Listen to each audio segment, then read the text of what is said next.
में महिलाओं के प्रति अपराध बढ़ गए हैं।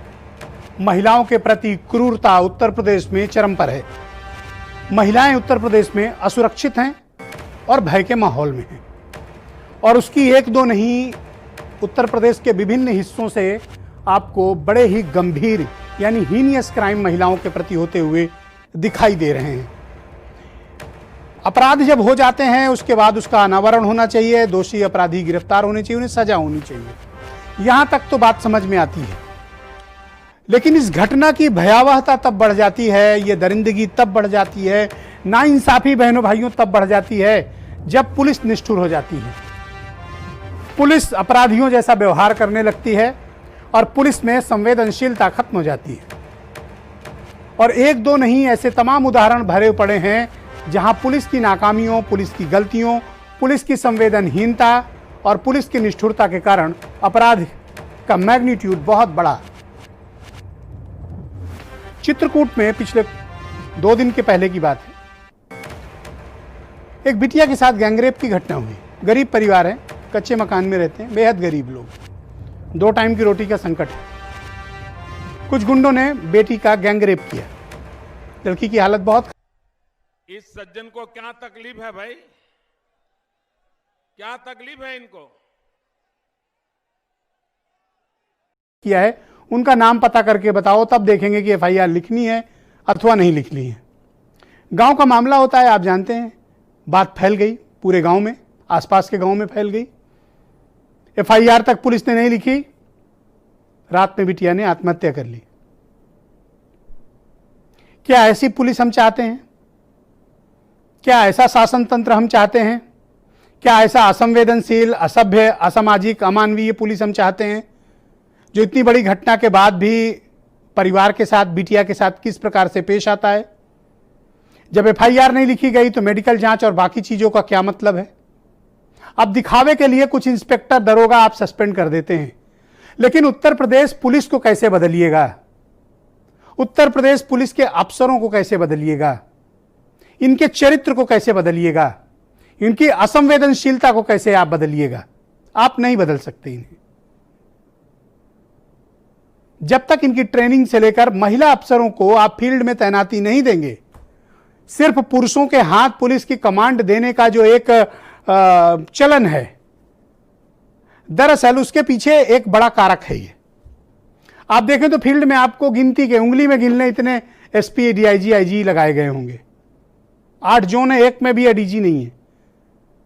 अगर कोई सीनियर महिला आईपीएस अफसर हो जाती तो उसको एडीजी वीमेन सेफ्टी बना दिया जाता है। मतलब यह माना जाता है कि महिलाएं अच्छा काम नहीं कर सकती हैं। वहीं पुरुष आईपीएस या पुरुष पुलिस अफसर क्या करते हैं, नजीर आपके समक्ष है।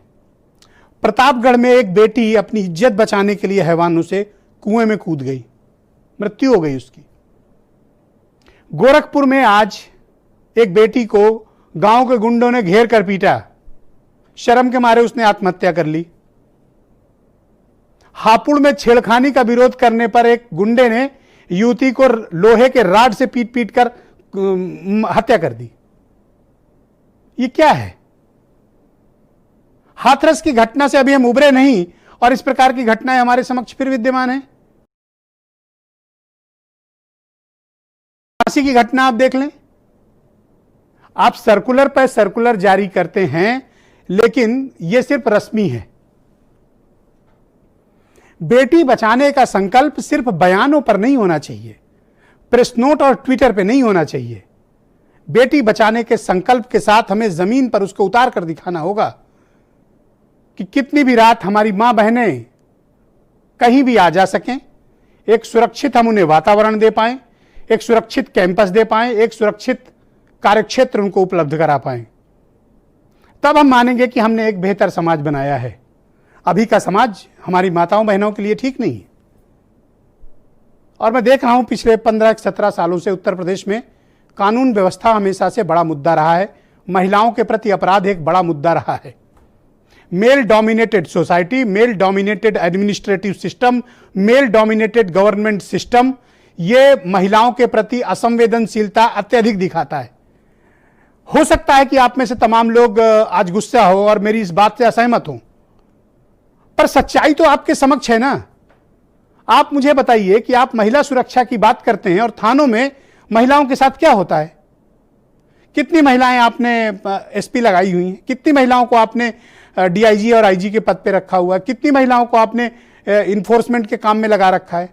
उनको तो आपने सजावटी गुलदस्ते की तरह दफ्तरों में रखा हुआ है। दो एक को काम दिया।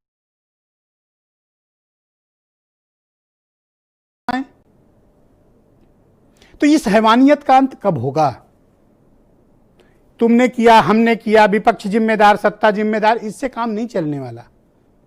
एंड ऑफ द डे इसका नुकसान किसको हो रहा है? हमारी माताओं को, हमारी बहनों को। एंड ऑफ द डे इसका नुकसान कौन उठा रहा है? हमारा समाज। एंड ऑफ द डे इसका नुकसान कौन उठा रहा है? उत्तर प्रदेश। आज भी हमारी जो सामाजिक छवि है दूसरे प्रांतों में, दूसरे शहरों में, उत्तर प्रदेश की, वह माना जाता है कि महिलाएं सुरक्षित नहीं है।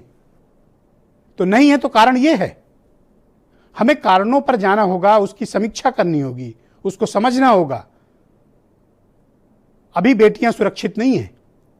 आपके बयान दे देने से या 4 लाइन का प्रश्न नोट तैयार कर देने से कि महिलाओं की सुरक्षा बढ़ा दी जाए, ऐसे किया जाए, वैसे किया जाए, कुछ नहीं करते ये लोग। अगर चित्रकूट की घटना को उदाहरण माना जाए तो गंभीरतम कार्रवाई, कठोर कार्रवाई पुलिस प्रशासन के अफसरों के खिलाफ होनी चाहिए। तब मैं मानूंगा कि सरकार संवेदनशील है। सरकार चाहती है कि बेटियों को न्याय मिले, बेटी बचाई जाए।